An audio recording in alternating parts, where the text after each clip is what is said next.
NRC সংক্ৰান্তীয় এক গোচৰত আজি মহামান্য উচ্চতম ন্যায়ালয়ত শুনানি আছিল আৰু এই শুনানি প্ৰক্ৰিয়াত কি ধৰণৰ কথা আজি আলোচনা হৈছে বা কি বিষয়বস্তুৰ ওপৰত কি আলোচনা হৈছে, এই সমগ্ৰ বিষয়বস্তু লৈ আজি এক পৰ্যালোচনাত এই মুহূৰ্তত মোৰ লগত আছে গণ অধিকাৰ কক্ষৰ জ্যেষ্ঠ উপ সম্পাদক ছফিউল ইছলাম, আৰু তেওঁ আজি সমগ্ৰ বিষয়বস্তুটো আপোনালোকক বুজাই দিব। গতিকে পোনে পোনে তেওঁৰ মন্তব্যলৈ আগবাঢ়োৱা।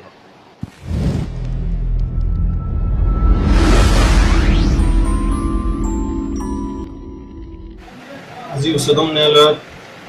এনআৰচি সম্পৰ্কীয় WPC নং 274/2009 গোচৰৰ শুনানি অনুষ্ঠিত হয়।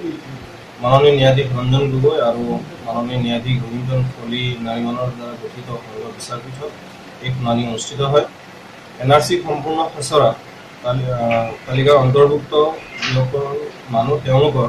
এটা প্ৰতীকী চেম্পল ছাৰ্ভে কৰিবৰ কাৰণে মাননীয় ন্যায়ালয়ে নিৰ্দেশ দিছে। প্ৰতিটো NSK 10% 10% লোকৰ আবেদন পত্ৰ পুনৰীক্ষণ কৰা হ'ব আৰু এই পুনৰীক্ষণ কৰাৰ কাৰণে NRC অসম ৰাজ্যিক সমন্বয়ক প্ৰতীক হাজেলাক নিৰ্দেশ দিয়ে আৰু এই সন্দৰ্ভত কিমান তাৰিখৰ পৰা কিমান তাৰিখলৈ পুনৰ পৰীক্ষণ অনুষ্ঠিত হ'ব এই সন্দৰ্ভত সময় আগন্তুক 4 ছেপ্টেম্বৰত আদালতত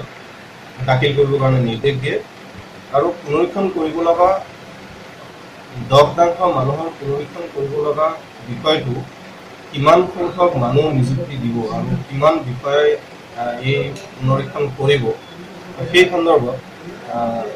বিস্তাৰিত প্ৰতিবেদন দাখিল কৰিবৰ কাৰণে ন্যায়াধীশ দুগৰাকীয়ে NRC সমন্বয়ক প্ৰতীক হাজেলাক নিৰ্দেশ দিয়ে। আৰু এটা গুৰুত্বপূৰ্ণ বিষয় হ'ল যে কেন্দ্ৰীয় চৰকাৰে যোৱা 16 আগষ্ট তাৰিখে মাননীয় আদালতত সৰ্বোচ্চ ন্যায়ালয়ত তেওঁলোকৰ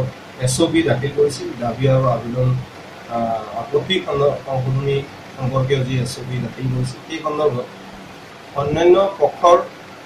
পৰামৰ্শ বিচাৰি যি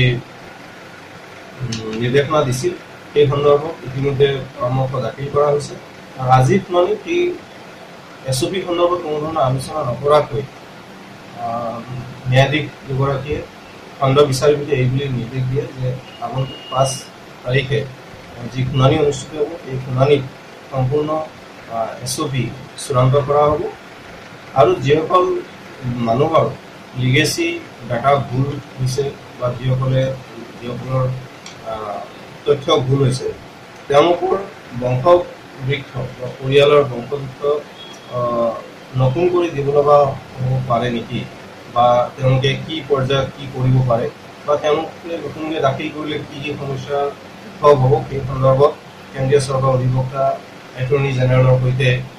আলোচনা হৈছে। আৰু এই আলোচনাৰ কালত এটৰ্নি জেনেৰেলৰ পৰা যি মতামত বিচাৰিছিলে সেই মতামত সন্দৰ্ভত অহা 4 ছেপ্টেম্বৰ তাৰিখে প্ৰতিবেদন দাখিল কৰিব কেন্দ্ৰীয় চৰকাৰক নিৰ্দেশ দিছে আদালতে। আৰু 5 ছেপ্টেম্বৰত অনুষ্ঠিত হ'ব লগা শুনানিত SOP চূড়ান্ত কৰা হ'ব আৰু দাবী আপত্তি আবেদনৰ জমা দিয়াৰ যি তাৰিখ 30 আগষ্টৰ পৰা পৰিৱৰ্তন কৰাৰ কাৰণে আৰু এক্সটেণ্ড কৰাৰ কাৰণে মাননীয় আদালতে নিৰ্দেশ